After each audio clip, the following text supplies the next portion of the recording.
নমস্কার বন্ধুরা, ফ্যামিলি ফ্যাক্টরে তোমাদেরকে স্বাগত। আজ বানাচ্ছি আমি চাট মশলা। তার জন্য এখানে উপকরণ নিয়েছি। এখানে নিয়েছি গোটা ধনা, আর নিয়েছি 4-5টা লবঙ্গ, আর এলাচ, গোলমরিচ, আর শুকনো লঙ্কা, গোটা জিরা, 5 ফোড়ন, আর এখানে নিয়েছি বিন নুন, আর নিয়েছি নর্মাল নুন। এগুলোকে সব ভেজে নেব, ভেজে গুঁড়িয়ে নেব। গোটা জিরেটা ভেজে নেব,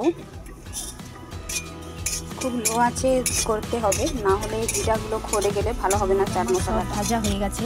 এখানে লঙ্কাগুলোকে ভেজে নিয়ে বঁটগুলো ছাড়িয়ে দিয়েছি। এবারে মিক্সিতে দিয়ে বেটে নেব, সবগুলো গুঁড়ো করে নেব। দেখো বন্ধুরা, এখানে মিক্সিতে আমার মশলাটা গুঁড়ো করা হয়ে গেছে। দেখাচ্ছি কীরকম হয়েছে।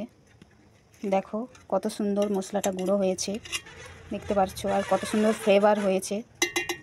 গুঁড়ানো হয়ে গেছে। এবারে দেবো এতে 1 চা চামচ বিন নুন। এবারে দেব সাধারণ নুন 1/2 চা চামচ, দিয়ে ভালো করে মিশিয়ে নেব। মশলা রেডি হয়ে গেছে।